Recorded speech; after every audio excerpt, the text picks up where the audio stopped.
What's up, guys? It's AnVe, aka Mr. Northtown's Finest, back at it with another episode of the Real Thing Podcast presented to you by Creative Genius Studios. And today we are here with a trailblazer in the betting community. You know what I'm saying? The Costco model aficionado himself, Mr. We Want Picks, Angelo. I don't know if you want me to say your last name, so I'm not going to. But we got Angelo from We Want Picks. Angelo, how are you doing today? I'm good, man. How are you? We have we're frozen here in Texas, so I'm just drinking, hanging out, and have a snow day. I heard you guys can't drive. This is going to deteriorate as the show goes on because I've got beers lined up in front of me. Really? Would you say you're much of a active drinker? It looks like more than I am. Meaning I don't drink during the week. I don't even drink on Saturdays anymore when there's fights. What are you making a face for? I watch your live streams, Ange. I don't drink on the live streams. Rarely. On Tuesday, I have to be sitting here dialed in, remembering every fighter, their name, their record, the bets, keep the show moving because Jacob won't. I can't drink. I got to be dialed in. And Saturdays depends on the Saturday and what's going on. But I watched the fights yesterday. I didn't even bother because I'm like, I got to film at 1 o'clock in the morning. I'm not going to try to do that drunk. I fell asleep for Ataba and Umar Nurmagomedov. I slept through them.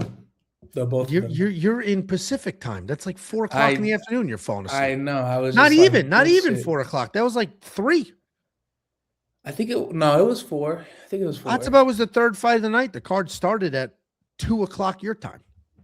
No, it was like 2:30, 2:45. Yeah, because of the Michael Johnson drops. Yeah. What's it called? Yeah, I didn't really care for those, I'll be honest. And to be honest, I told people like, oh yeah, I'm not betting anymore, blah, blah. House always wins. And then I was like, let me do one last one. What was it? Ataba KO or submission anytime. You guys just, first of all, and then why are we betting Silva a minus 1,000? Minus 650. Yeah, why are we doing that? I know, exactly. If a minus 650 should be essentially a lock. Yeah, but you chased the prop. The money line was a lock. He won that fight. You chased the prop. But a minus 1,000, 2,000. You know that's why you don't touch it. There's no value. You let it go. Yeah. I'm conservative, Ange. So I like my minus money bets. But there's an inflection point, and it's usually like minus 4 or something, 4-ish, where it's like it's not even worth parlaying at this point. Yeah, I felt the same way because I'm like, why is Umar a minus 2,000 and he still couldn't get the job done except for he didn't finish Figgy, but at no point was that fight close. No, it wasn't at all. And I think that's why Figgy didn't make weight on purpose because he just knew, like, who cares? Yeah, who cares? I'm about to lose. Who cares? Is this what it is? So what did you think about the first Paramount card? Well, a couple things. First, let me talk about the technology because I'm nerd first and then the fights. I never had the problems with ESPN Plus that a lot of other people had. That people hated ESPN. Their app never worked. I never really had those problems. The occasional like random blip. I got 2 kids. Like I'm busy. Yeah. So I would watch a lot of fights on my phone, and ESPN on your phone wasn't great. Like you almost needed the most amount of cell signal ever. Like you could stream YouTube with 1 bar. You could not stream ESPN with 1 bar. I don't know how they coded the app, but you just couldn't. Paramount, so we had a big snowstorm last night, or ice storm here in Texas. You know, we were 5 fights in. Let's go get some Chinese food. So we leave to go get Chinese food, and I have my phone. I'm watching fights on my phone. App loaded like that. No buffer, no bullshit. I'm immediately watching the fights. So technology-wise, I thought it was great. Presentation, there's a couple new graphics, the new desk setup. I don't hate that new British woman. I mean, we'll figure her out eventually, right? Everybody, She's the one that was supposed to boxing. She tried to shake Habib's hand and he was like, oh really? Well, that's a cultural religious thing. They don't like touch other women that aren't their wives. I enjoyed the technology aspect. The visual stuff was good. Everybody was like prim and proper and buttoned up, right? It's the first big show. They'll eventually find their own rhythm and cadence and chemistry and stuff like that. But I have one complaint about the technology. So in in Texas, we call them media rooms.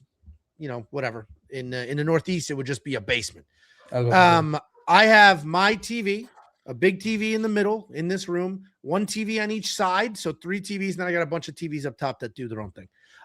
I was seeing inside the Paramount app that they're teasing a multi-stream. So I'm like, nice. I'm going to have the main screen be like the normal broadcast. Then on the left, I could have a different camera angle. On the right, a different camera angle. Their multi-stream is different camera angles. They have 2 different broadcast cameras and then one corner cam and another corner cam. But it's all 4 videos at the exact same time. And I was like, why do I need a screen with 4 different? This is like watching at a gas station the surveillance camera. Like, this is stupid. Let me pick which of these I want. So that's my only technology complaint.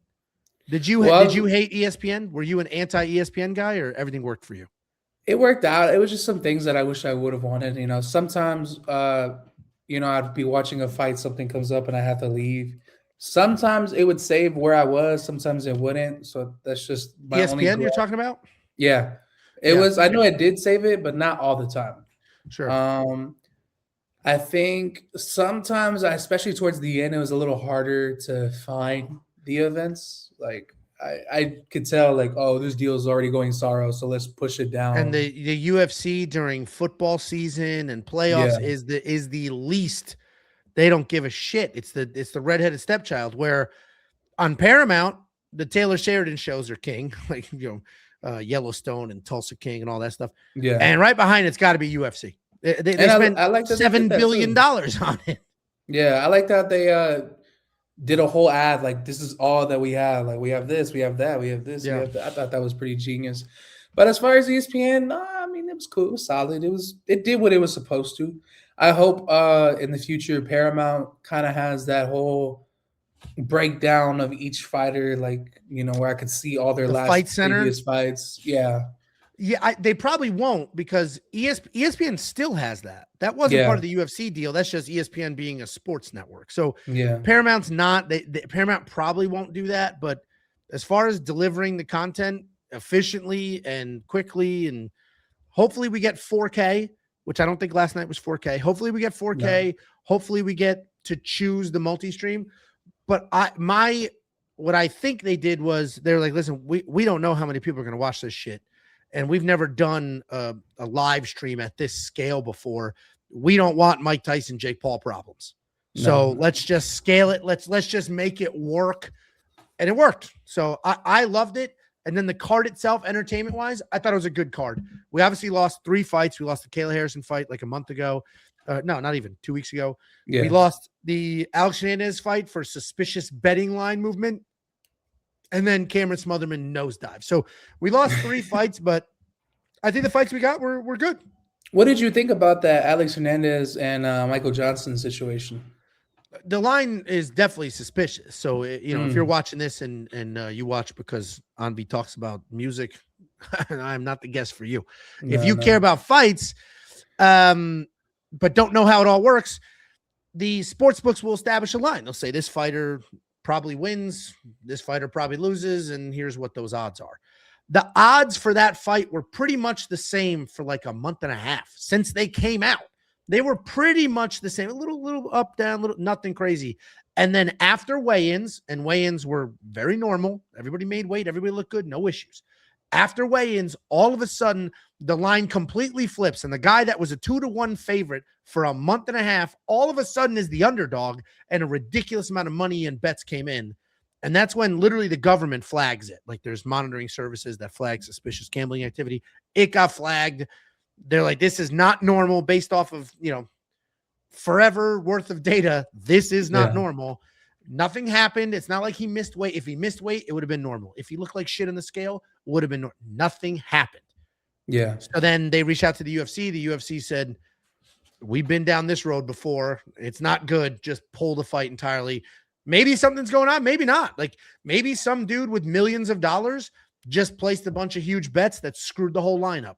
Or Alexander Hernandez was hiding an injury or about to throw a fight or something crazy. We'll never know. The rumor is that one of Alex Hernandez's teammates leaked that information to a popular bettor. Injury? Yeah. that, oh, he's compromised, he might actually lose. And then that better probably told his Discord and just set ablaze.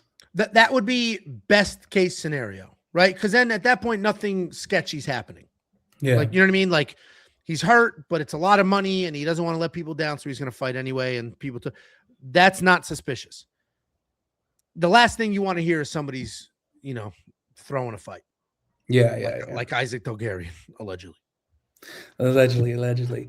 But I did want to ask you, what did you think about the Natalia Silva Rose Namajunas fight? I was really big on Natalia. I've been a Natalia fan since she fought Jessica Andrade and just put an absolute beating on Jessica Andrade. And a lot of people think that was a robbery. It was a little bit controversial. I wanted to get your take on that one.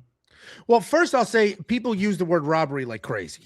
Yeah. A close fight that doesn't go the way you think it goes is not a robbery. It's a close fight that you disagree with. A robbery would be Michael Bisping versus Matt Hamill. That's a robbery. That's years ago, but that poor little deaf boy won that fight. They didn't give it to him.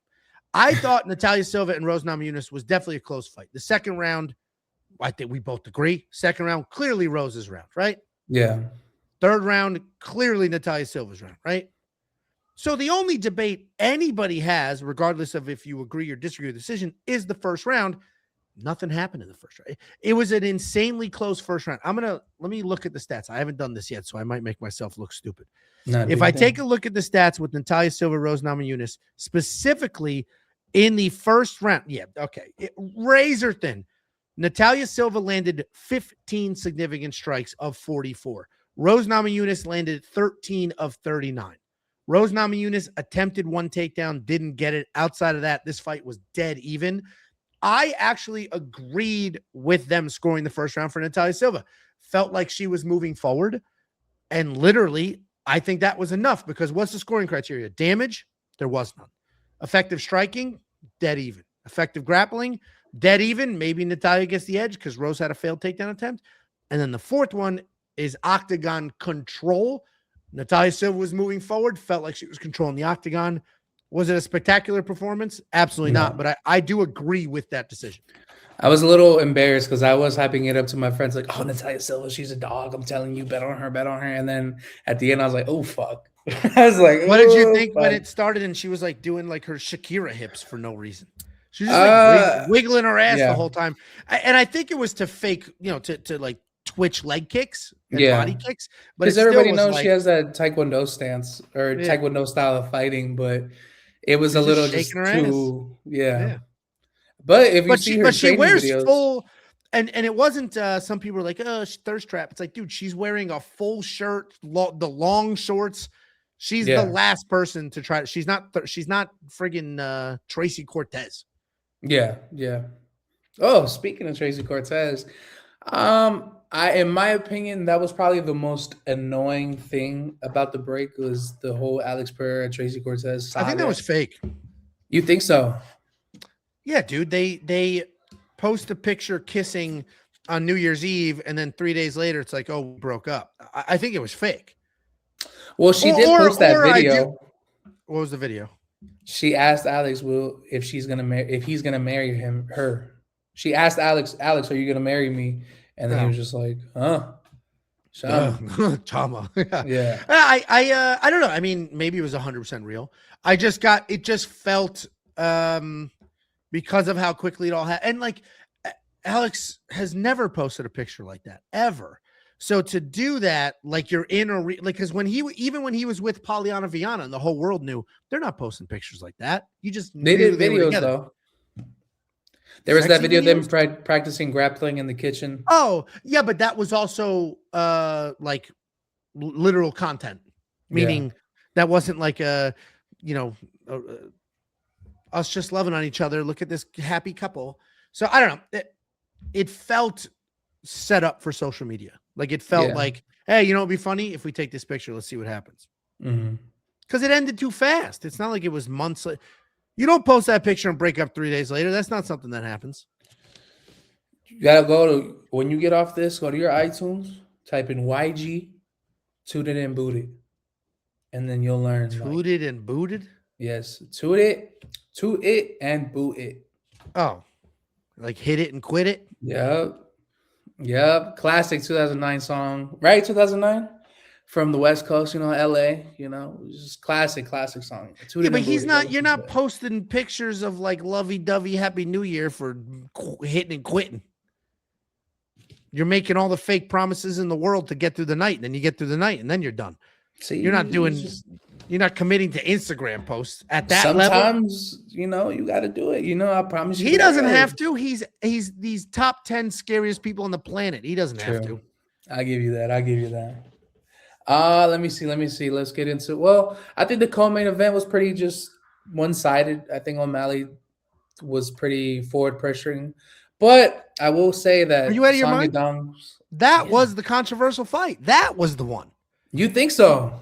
Yeah. Are you crazy? You think Song Yadong won? Most people think Song Yadong won. But what about you? I think he won, yeah. No, you thought close. Song Yadong won? Yeah, I thought the dude that was moving forward and landing more won the fight, yeah. You hear that, by the way?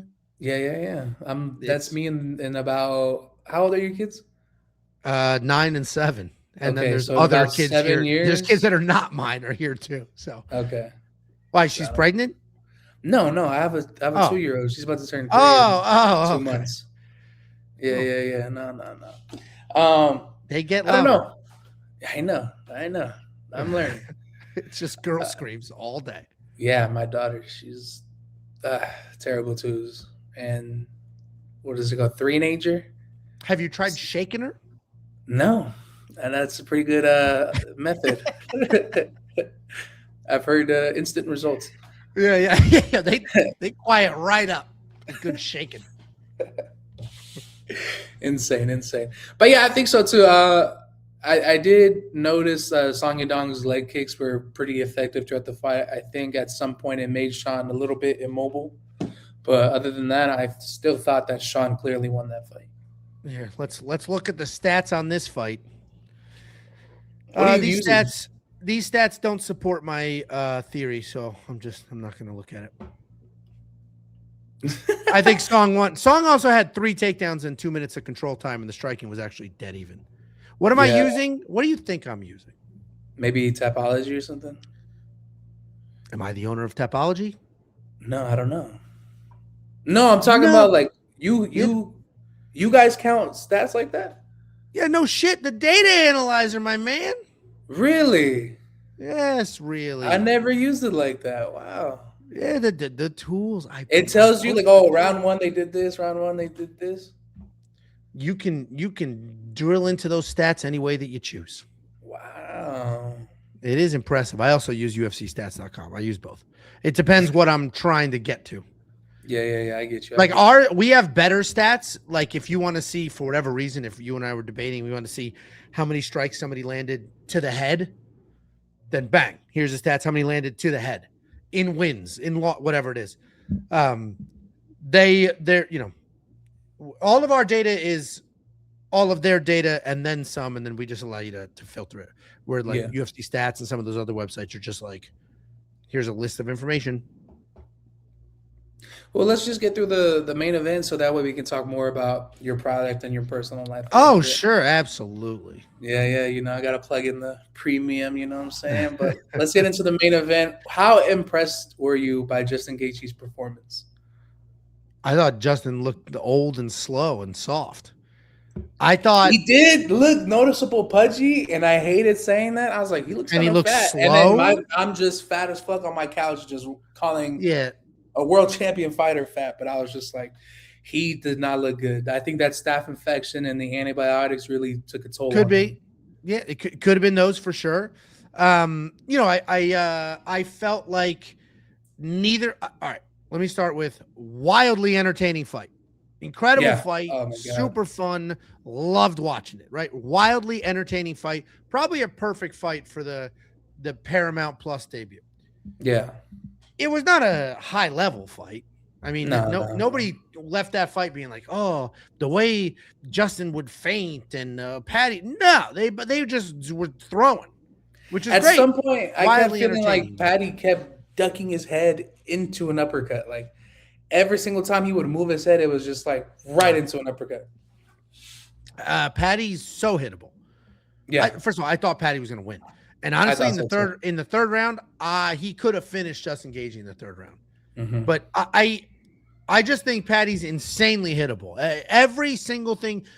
All Justin did was move forward and bomb an overhand. Move forward, bomb an overhand. And it just kept hitting. It just kept landing. It kept hitting him. It kept landing. And Patty is insanely hittable. And when he told us I don't get knocked out, he wasn't lying. Like, that dude was almost knocked out 10 times, but never actually knocked out.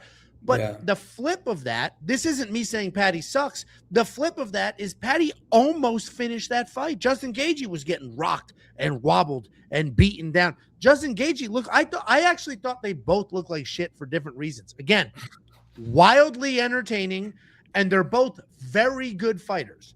Yeah. Neither one have any striking defense whatsoever. They just take whatever comes their way. Patty was in a very clearly phenomenal shape to take that beating and continue. Great shape, but his takedowns are awful, right? The takedowns that he tried were bad. He had no ability to actually like get to the hips and work in a real takedown. The striking defense doesn't exist. Justin Gaethje was just moving forward and spamming overhand rights. He almost got finished. In the third round, he was rocked. He was wobbled, but because he is such a veteran and he's just such like a tough dude, and he's been there before, he slugged his way out of it. This guy is rocked and wobbled, and he just slugged his way out of the pocket to get the safety. So I didn't think either one looked good if I'm just analyzing like, skill and level and all. They both kind of look sloppy. Wildly entertaining fight. Do you think either one of them could beat Ilia Topuria, the actual Neither. No, dude. Ilia knocks them both out in the first round. Man. He might be able to do it the same night. I was telling my girl, I was like, neither one of these people can beat Ilia. And I don't think either one of them could ever beat Arman Tsarukyan. Well, Arman definitely beats everybody. I think Arman beats Ilia too, but that's because of the wrestling. So like, kind of a different debate. Ilia hits too freaking hard. He's too clean and he's too fast. Patty's chin way up in the air. That dude gets slept. Like, I don't get knocked out. Ilia will do it. Yeah. Justin Gaethje absorbing the shots he was absorbing from Patty. I mean, we watched Max Holloway put him out. Ilia will do it. So I actually am looking forward to Justin versus Ilia now. I was full camp like, hey, it's better for the sport if it's Patty.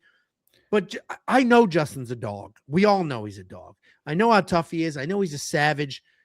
And hopefully Ilia doesn't knock him out in 30 seconds and we can get a war out of it. But I was saying, I was like, man, if Justin beats Patty, I think the UFC is gonna hate Justin because I think that just ruins this $1 million fight between Patty. It's definitely you know what? If the UFC's learned anything, it's that they don't need a specific outcome to build a giant fight. They know what they're doing. They'll still make Justin, dude. You know how easy it is to make a highlight reel for Justin Gaethje. He literally, his nickname is the human highlight reel, and that's exactly what he is. Yeah. So I mean, he almost had Patty knocked out 3 times in that fight. You could splice together the greatest edit of all time where he just beat the piss out of Patty. He beat the piss out of Tony Ferguson. Was never the same after his fight, which Justin literally ruined that guy's life. Yeah. Hopefully the same doesn't happen with Patty. But it was fun, entertaining. It's exactly why we love this sport. It was just a slug fight.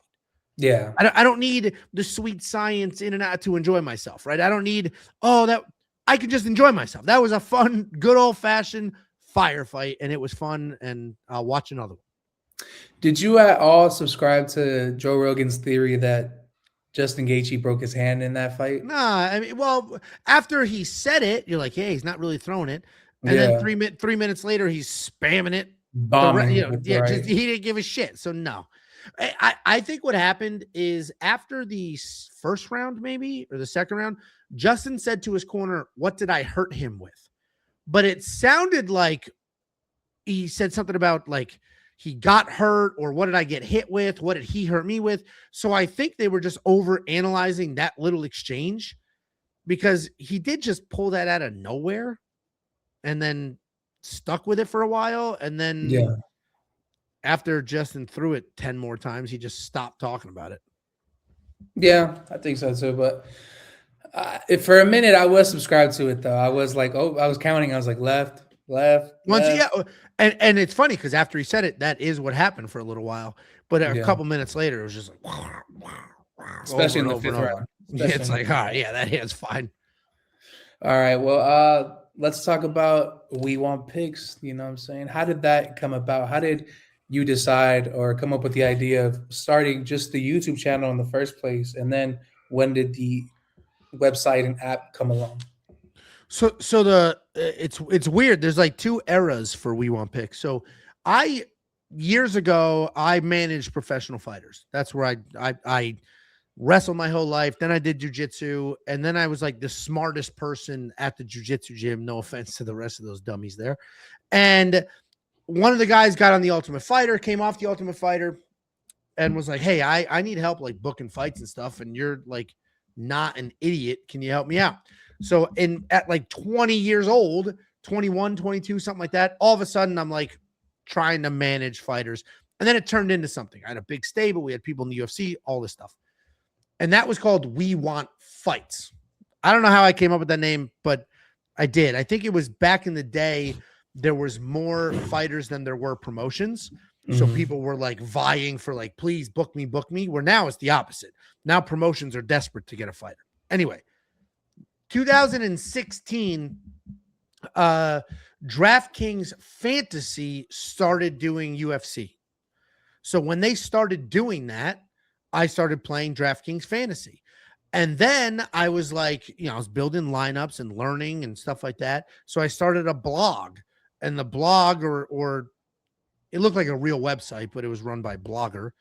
It was called the chaos behind me. Do you hear all of that? Or is this microphone not picking Very, up? very, very briefly. Nothing to make me be like, oh shit.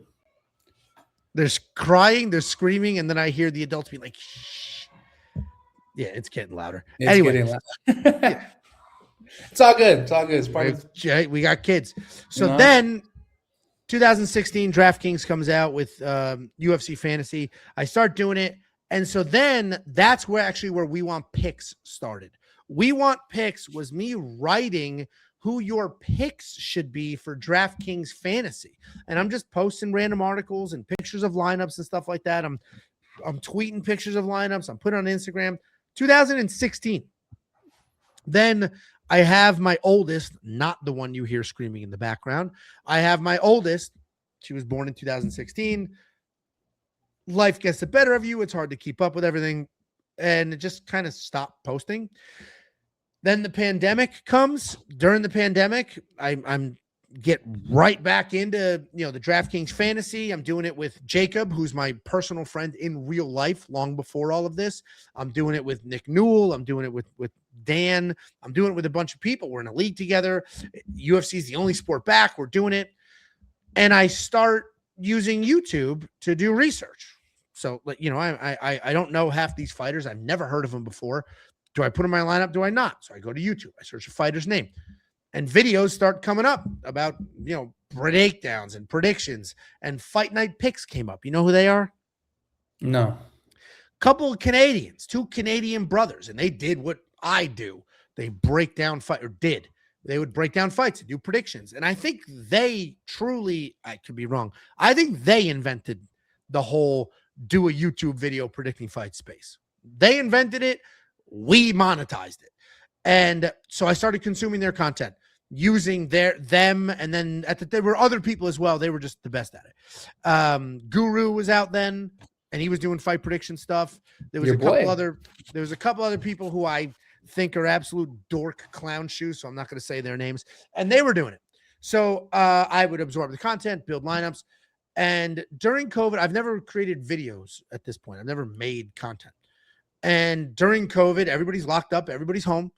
I got a big green egg, but a red one. I got the Kamado Joe, and I'm absorbing cooking content like crazy too. Everybody's locked up during COVID. You're cooking like crazy. You're grilling. You're learning how to smoke meat, whatever. So I started absorbing that content. I'm like, I could do this. I like technology. I like messing and editing and doing stuff like that. I can make cooking content. So I started making cooking videos. Yeah. And it started with I was never in it. It was like voiceover, whatever. Then I got comfortable being in it, and more comfortable, more and more comfortable. I want to say this. I went and found that YouTube channel that you're talking about because it's just your name. Yeah. You had some views. You had some views. You was going Cooking videos go fucking crazy, dude. My chili video, my over-the-top chili video, I think has like 1 million views. What the fuck? Because every time it gets cold outside, people are like, ooh, chili recipe. And it's just my fucking big ass being like, put the meat over the pot and then smoke it. And people are like, that sounds delicious. But then you just get comfortable. You do something, you get comfortable with it. And then that's when I was like, hey, I watch this shit. We could do this shit. We could do it better. And so we started doing it. It was me, Jacob, Dan Kramer, Nick Newell. Then after a little while, Nick Newell's like, I'm too busy. And it's not making any money. There's no money in YouTube. At least not unless you're tremendous. So Nick Newell's like, dude, I'm busy. I can't do it. Is Nick Newell involved within the space? I feel like I've heard that name before. Nick Newell's the one-armed fighter. Right. ESPN did a whole thing on him. He has a whole movie.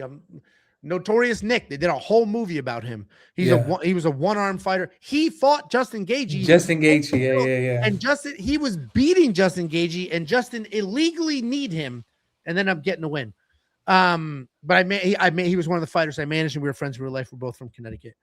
And then Dan Kramer, he was the one that I trained with, and he made it onto the Ultimate Fighter. He came back from the Ultimate Fighter, and he was like, hey, you want to help me find some fights, whatever. So there was the 4 of us. Nick's life got too busy. And then at one point, Dan was like, hey, my job is crazy right now. I got to take a break. Took a break. Life gets crazy. Never really fully made it back. So then it was just me and Jacob. And then here we are. So that's how the video side of it all started. And then eventually we monetized it. Yeah. I do want to say, I know in recent times you've said like, oh, me and Jacob's dynamic, our little banter is the reason why we're so successful. And I think so too. You guys have a real genuine relationship. But I do want to say it wasn't always like that on camera.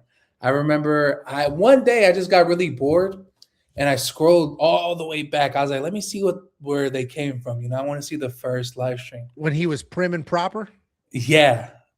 All of you guys, so what do you think about this? We didn't know what we had to be. Yeah. It wasn't we were ourselves, yeah. And then around the time of Murat versus Jan too, I was like, let me go search up what they said for the first fight. And then something happened where he made a joke or something, and you were like, Jacob, I told you not to say anything while I'm doing the promo. Like you like. Well, that might have been. That was probably a joke, but yeah. Okay. I'm very easygoing, loosey goosey Ange. Yeah. No, you're cool, dude. No, we were very. It wasn't until there was an inflection point. So we were very prim and proper because keep in mind, it was me, a former managed professional fighters, 2 actual professional fighters, Nick and Dan, and then Jacob. And so the dynamic was like, we know what the hell we're talking about. So Jacob tried to be very professional as well. I was professional. Everybody tried to be very professional and do real insight, and then the video that changed everything for us, literally changed everything for us was, and you can go edit this in. Jacob, on to you. I know you have a lot of thoughts about any men that are in this great a shape. So why don't you break down quickly who you think is going to win? You alluded to it, Angelo. Look at these guys right here. I'm never going to I know I look good, but I'm never going to the gym again because I know I'll never come close to looking like these guys. It took me 2 hours to even put this graphic together because I kept having to walk away from my computer. It was getting too hot. William Knight is an absolute cannonball. I think William Knight is going to win. If I had $100, I'd put it on him, but I'd like to give $50 to both of them, I think. We broke down Alonzo Menafield versus, oh my God, William Knight. We broke down Alonzo Menafield versus William Knight. Jacob at that point in time was doing the graphics, the on-screen graphics. So like when we started the channel, we said we need to do we need to do this better than other people have done it. And one of the things that we really paved the way on was like clean, crisp graphics. And so Jacob used to do them because he had Photoshop skills. And in that video, every single breakdown we have ever done up until that point was prim, proper, professional. Jacob does that video. He does the graphics. In that video, we're talking about that breakdown, and he starts making unbelievable jokes about, like, I had to walk away from the computer doing these graphics, like about how attractive these men are and how putting this together was just too hot and steamy, and he had to take a break from putting it together. He almost passed out. And that moment, we were dying laughing, and that was the moment that we were just like, dude, we can just be ourselves. What the hell are we doing pretending to be ESPN analysts? Just be who we are. From that point forward, we just were who we are, and things changed. That's good. Yeah. And I think that was really important, because at the end of the day, people subscribe to authenticity. The button up, trim, all that stuff, I feel like that's out. I feel like that's why people like, people's dynamics like Shaq and Charles Barkley. We love to see their banter. 100%. Even the Manning brothers, their simulcast of NFL games. Just people want to, just like you bust balls with your buddies, you want to watch people busting balls. And obviously prim and proper makes sense in certain settings, but you don't bust balls. Pause.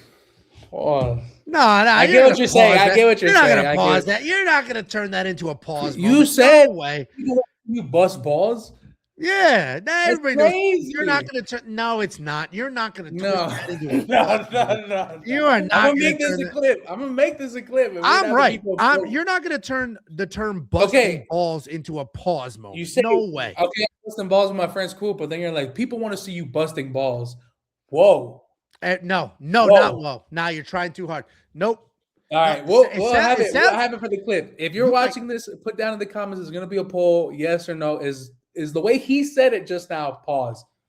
Yes or no. Leave it down. It sounds like you need some church. You're hiding some things inside. You're a little sensitive cool. to the term, because this was just saying. I'm from people want to see you. I'm cool. Everything goes. You know what I'm saying? But So Jacob used to do the graphics, the ones that are up currently right now, back in the day. Now I do them all, but it used to be Jacob. So in that time of just, grinding and being so busy with it, because I know things like the graphics take up a lot of your time. I remember, I think it was when you guys hit 40,000 subscribers, you went on a live stream and you thanked everybody. And you had said something that I always remember this, but you said at some point you had to go to counseling for your marriage because of how much time this was consuming. Did you rekindle or retell that story and just tell people like, hey, like this comes with the life? Or any advice for people on the grind with, commitments to relationships and children? What is your advice? I have no advice. I'll tell you my story. You do with that what you want. I have no advice. If I knew what the hell I was talking about, I wouldn't end up there to begin with. So, this takes up a lot of time. And this was before premium existed. That like it was so this is like free. When we started, yeah. Because now all is good. But like, I don't know, when we started, the four of us, we would film at like 9 o'clock at night. By the time we're done, it wasn't live. We didn't know what we were doing. This shit wouldn't get done till midnight, 1 o'clock in the morning. I'd edit out all the mess ups. It was, I got no sleep. It was whatever. Then it like you started to get a little better at it, but it starts taking up a lot of time. And it's time that could have spent with the family, but didn't. It's time that, on the outside, Angelo's just in his office talking to his friend. I'm doing it literally. I'm doing it right now. You hear the screaming. Yeah. My wife's out there fighting for her life. There's people over, but I'm here.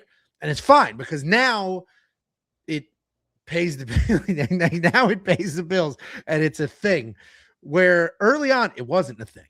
Early on, it was just, he's talking to his friends. And I'm not, completely clean here with like, hey, support your man. But it was a wild world where we're coming out of COVID, where she's a nurse. So she's working 12-hour days at off hours, no break whatsoever. And I'm home. My regular job is from home. This is from home. So it was just a real tricky dynamic where it just seems like he's just always fucking around with his friends in his office, and and it 100% created tension, like 100%.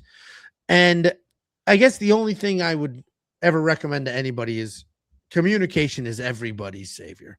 If you just say how you actually feel, you will avoid a lot of bullshit. You'll avoid a lot of assumptions, even if it's bad. It doesn't have to be.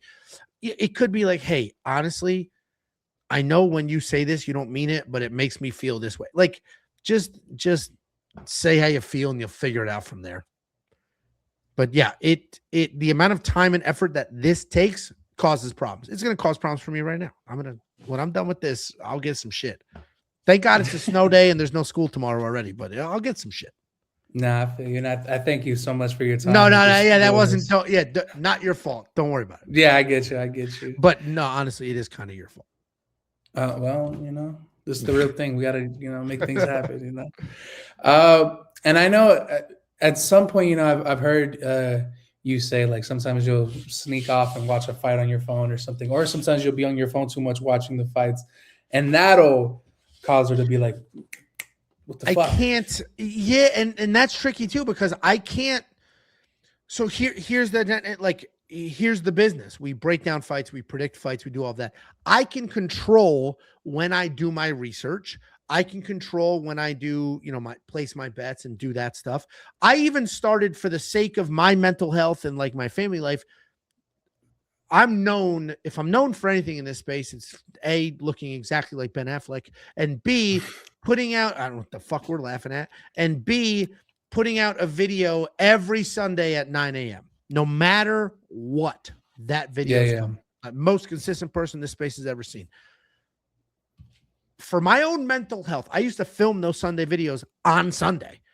But for my own mental and physical health and like the well-being of my family, I started filming those a little earlier. And if I need to adjust the intro based off something that happened the night before, I'll do that.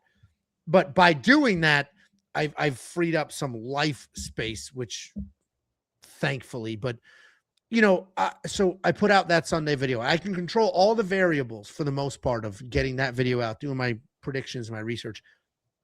The variable I can't control is when fights are actually on, because I have to recap the fights. After the event, I do a full recap of what happened the night before or what happened hours before. So I need to watch the fight. So whether I'm at sporting event or, we went to go see Nate Bargatze and I had my phone on my knee with the fights. So I'm watching the stand-up, I'm watching the fights. I'm watching the stand-up, I'm watching the fights. So yeah, there's times where we can't even go out and get a meal, or we do. But my phone is in front of me and the fights are on. It's like, what'd you say? Yeah, I feel I'm the same way. I know my girl got annoyed at me last time we were at Korean barbecue, but I was like, this is the last fight of the year. Let me just. It is, dude. The one and only time I didn't even try was our 10-year anniversary, the last fight of the year, UFC Vegas 112. We're on a trip. It's our 10-year anniversary. We never do trips together. Every part of me wanted to watch the fights. It's my anniversary too. Every part of me wanted to watch the fights, film a recap video. And I was like, dude, there won't be an 11th. Just know when to do it and when to not. So I did. You got to know when to fold them. Yeah. So I folded them. Ben Sam did the recap. That's good. And I'm glad you guys are at a place where you have infrastructure. You could, hey, can you do this? Can you do that? I like that. Talk to me about premium, the Costco model, really promoting, a lot of my people's, anytime they ask me like, oh, I want picks or who do you watch, blah, blah, I always say we want picks. I always tell them you got to trust them. You don't think they're doing it. Every recap video, they have their stats, right now it's self-promotion time. Yeah, I'm not gonna try to sell my shit on your shit, but if you have $10, no, no. What we did is, so I'm raised by immigrants. My parents are not from this country, and you get raised differently. Do you have your red passport on you right now? I got my red. It's right here. Yeah, I am an Italian citizen. I'm an American citizen as well, but you can be a dual citizen, and that's exactly what the fuck I am. My parents are not from this country. And you, as I mentioned, you do get raised differently as an immigrant kid. First, you get hit. They fucking hit you real fast. You say what they have bang, no problem. They'll hit the shit out of you real fast. But second, there wasn't a lot of money floating around. Later in life, my father did really well. So like high school, we had like a normal, did well, grew up in Connecticut, like a nice area of Connecticut. So I'm not going to pretend I grew up from whatever. But earlier, when my parents first got divorced, like we were splitting time between two like kind of shitty apartments and stuff like that. So money, it's less about exactly how much you have and more about, is this worth it? So you grow up like, that's not worth it. That's a scam. That's a scam. That's a ripoff. That's a, what do you need that? We have food at home, right? That famous meme.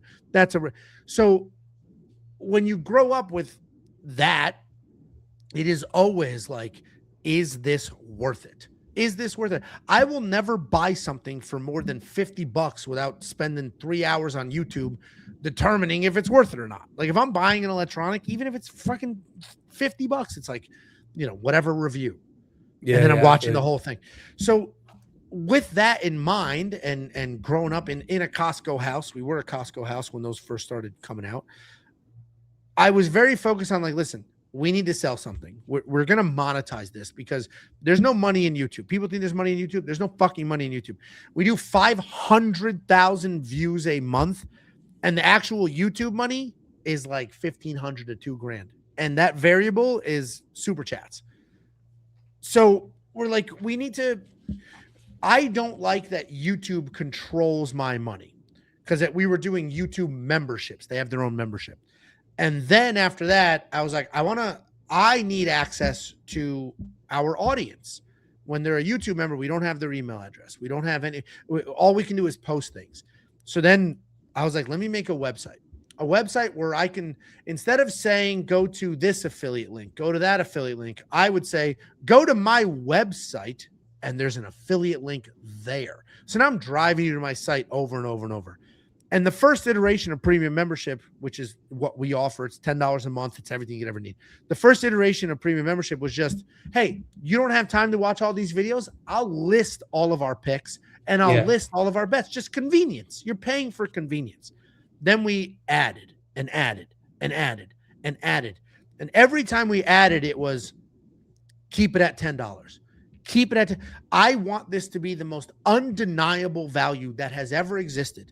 So when you're sitting there, even if you're like, I can't stand that idiot. Look at his stupid fucking Cowboys hat. I hate how tall and handsome he is. Even if that is how you feel, it's still freaking $10 and it's the most undeniable value on planet Earth.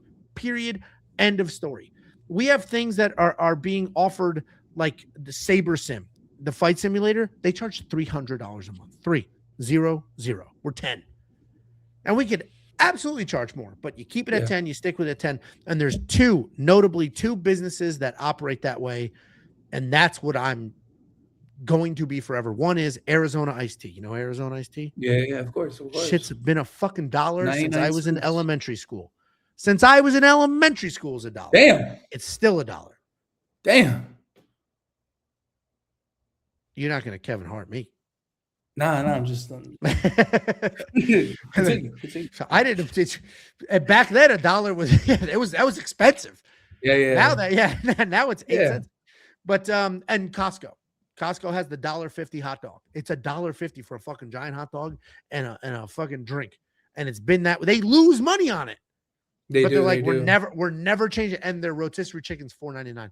And they're like, we don't care. We're not adjusting that price. And that's what we've done. We have, we have a developer coding tools. We have Josh, the web guy, making sure it all like makes sense and you can actually do something with it. And our margins are like this. Like we are in the volume business. If I've got 1,000 premium members, I'm bankrupt. We're hemorrhaging money. Like it is the volume business. People do the quick math. People say it's $10 a month. You have X thousands number of subscribers. You're making this much a month. The last time I checked, you were like at 4,000.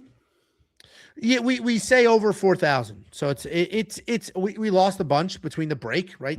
Six fights of no weeks. People are going to cancel, or we lose 13 subscribers every single day. We gain more than we lose, so we'll gain more than 13 every day, but we lose like about 13 every day just from failed credit cards, expired credit card, life, just like failed payments. So if you do the quick math, you can say, oh, you're making, you got 4,500 active subscribers, you're making this, but the credit card processor takes $1.50, almost $2. PayPal takes money. I got to pay Jacob. I got to pay Josh, the web guy. If it came through an affiliate link, they get half the money, half the gross, not even half the net. Then we have the website. GoDaddy's got to get paid. Like there's a lot. So it's all about sheer volume. So when there's people out here trying to sell shit for $30, $100, I get it. But I don't know how the hell you're going to sell anything for $30 when I'm selling the greatest thing that's ever existed for fucking 10.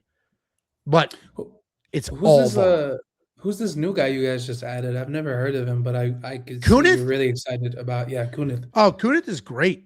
Yeah, Kunith's great. Kunith's someone I've been talking to him for years. Kunith's great. He has his own style, and that's what I love about him. He's not trying to be somebody else. Because now what's happening is everybody's trying to be us. Or everybody's trying to be, whoever their favorite YouTube personality is. Nobody's trying to be themselves. You get two people, they try to have the Jacob and me dynamic, but it's like, dude, we've been best friends for long before this shit existed. So our dynamic is not something you can just make up. It's like trying to Ben Affleck and Matt Damon. Dude, they've been best friends since they were like 8. You're not going to invent that chemistry. So what I love about Kunith is he's always had his own unique style. He's got like a fake editor. Like he's always referencing an editor that doesn't actually exist. And he's funny. He's clever. He's got good insight, high production quality. Like I've been talking to him for years. He's always been super cool. And then finally we were able to make it work. That's great. I'm glad you guys are growing so much. You got Betsam, you got Artem, you got Angelo, you got Jacob, and now you have Kunith and the AI tool. The AI, yeah, that was developed. We had a guy reached out 2 years ago maybe, and was like, hey, I'm a nuclear physicist. Exactly. I'm a nuclear physicist. I love the show. I built this tool. I'd love to talk. I saw that email. I was like, yeah, I know my audience. They're not nuclear physicists. Right? I see the comments. I see how they spell. Not it, pal. Ignored it. Then I got obliterated one night. I think we lost every bet. Like it was fucking bad. And so then you're in your feelings because you have thousands of comments being like, you fat idiot, you suck. You're like, it's bad, dude. It's fucking bad. So thousands of comments like saying every horrible, you're built like a turkey. Your silhouette is a pigeon, just like letting you fucking have it. So then I went back to that email. I was like, maybe this is a real person. And I was like, sent an email. He responded. Turns out, real person. He developed the AI. He's the one coding the tools. He's a real person, and been great for us. So we have a real AI, not ChatGPT, an actual AI built off neural net, whatever that is.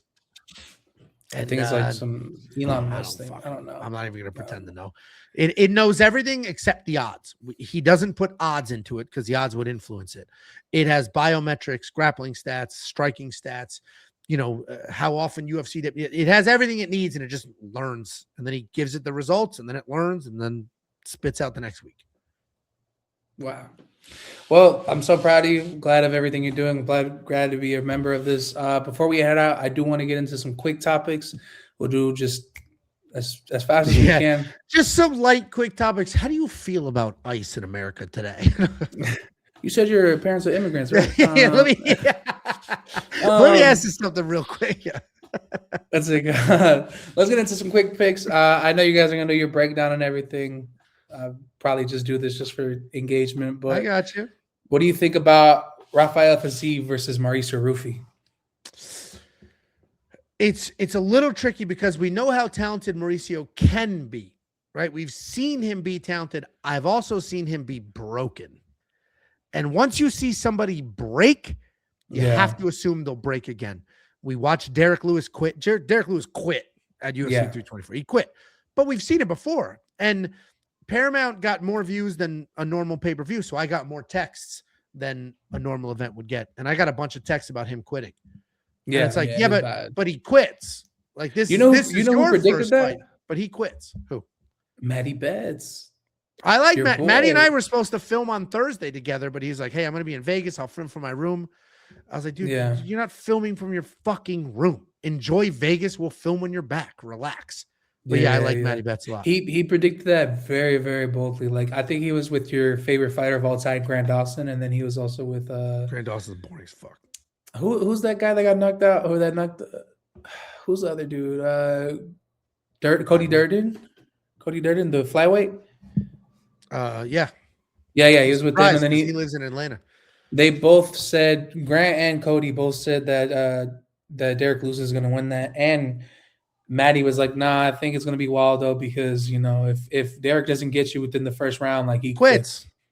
He quit at home. He quit in Houston at home in front of it. Like, so anyway, we've seen Mauricio Ruffy. I wouldn't say quit, but we've seen him be broken. And he was broken with BSD. He defeated. And I've seen Rafael Fiziev lose. I've never seen him broken. That guy goes out on his shield every time. So, I'm going with the guy that I've never seen break, who's also a phenomenal striker. Yeah. And has wrestling. Okay, I think we're going to be on the opposite terms. So you got Mauricio. I got Mauricio. You got Rafael Fiziev. Fiziev, yeah. Okay, co-main event, Dan Hooker versus Benoit Saint-Denis. Who do you got? BSD done. Dan Hooker at this point, he's tough. He's not a guy you're just going to get out there, but he doesn't. He's here for the money. He'll take his money. He'll show up. He'll whatever. But Benoit Saint-Denis can take him down. Anybody can take down Dan Hooker. And BSD also has no quitting him. He got his ass beat so badly in his UFC debut, they fired the referee. Because he got beat so badly and the referee didn't stop it that they're like, hey, somebody's going to die under your watch. And they fired him on the spot. That's how tough I know BSD is. So he's the pick. Okay, I agree. I have the same pick, BSD, all day, every day. And then finally for the main event, Alexander Volkanovski versus Diego Lopez 2. I think by your look, I think we're both on the same page. I think Volk is just going to put on another masterclass on Diego Lopez. It's so tough. I listen, I picked Diego Lopez the first time into the second round. Almost got it. Yeah. But it's just so I flipped. It's just so tough because if you watch that fight and said Diego was frozen by the moment and he won't be this time, then he's the pick. But if you watch that fight and you're like, well, yeah, I mean, there was the experience gap between the two, the skill gap between the two. And the only reason Volk didn't completely destroy him is because he was coming off 2 knockout losses in a row. So he was hesitant and he still did that, but now he felt the power and he's going to, and so he will be his normal self. Like, so I'm on the Volk side. I think it does. He felt the power. He was almost knocked out. It didn't happen. And he just won with superior skills. And I think that'll be fun. Yeah. I'm not betting that fight though. I didn't bet Gaethje versus Patty, and I'm not betting this one. Too close. Why? Too close? Because the Gaethje Patty, I picked Patty, but I was like, dude, Gaethje's the better fighter. He's just old and beat up. So I was like, I'm not betting this. And literally the exact same situation here. Volkanovski's the better fighter. He's just old. He has not much of a chin left. And if Diego comes in here and doesn't give a shit, because it's a rematch. He's been there before. He could absolutely knock out Volk. So I'm just not. You don't need to bet every fight, man. No, you don't. I learned that from you guys. Just enjoy the fights. Yeah. Well, let's get into 3 quick topics. 3 quick topics. This started with I got a quick question for you. Now we got 3 more. First one is, should the interim title be silver? That's a good question. So that's a good question. Silver indicates second place. It's not quite second place. It's not first. It's adjacent. That's a good point. Yeah, fuck it. Make it silver. I think so too. I think Tom Aspinall should have been walking around with a silver belt. I think Justin Gaethje should be around with a silver belt. What are the other 2? That one was good. Yeah. Okay. Most overrated champion. I'll give you mine so you kind of understand. Ever or today? Ever. Oh, okay. Go ahead. In my opinion, I think none of his wins aged well. I think he was just right place, right time. And, as soon as he fought actual good competitive fighters, he crumbled. I think it's Israel Adesanya.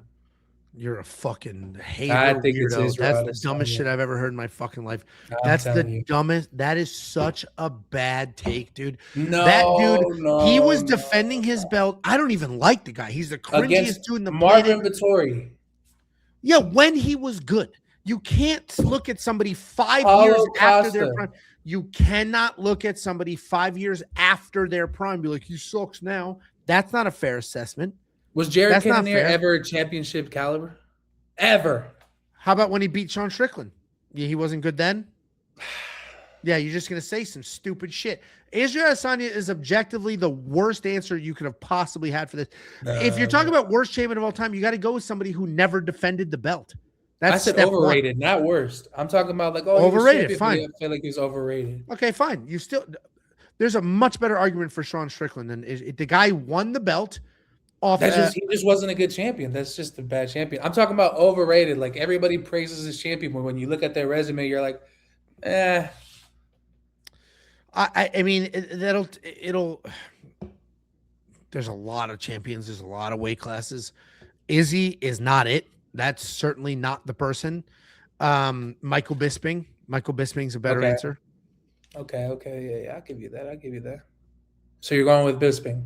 I'll go with Bisping. If we're saying overrated and worst are different, and overrated is somebody who people have a high regard for, I'll say Michael Bisping. If we're saying worst ever, it's somebody who barely had the belt for Matt Serra had the belt. Yeah, for like 10 I'm not talking about like a Bilal or a JDM or no, Bilal wasn't that. Bilal wasn't. Yeah, I got you. He didn't defend. That's what I'm saying. Like he didn't that's defend, not my criteria. Like sure.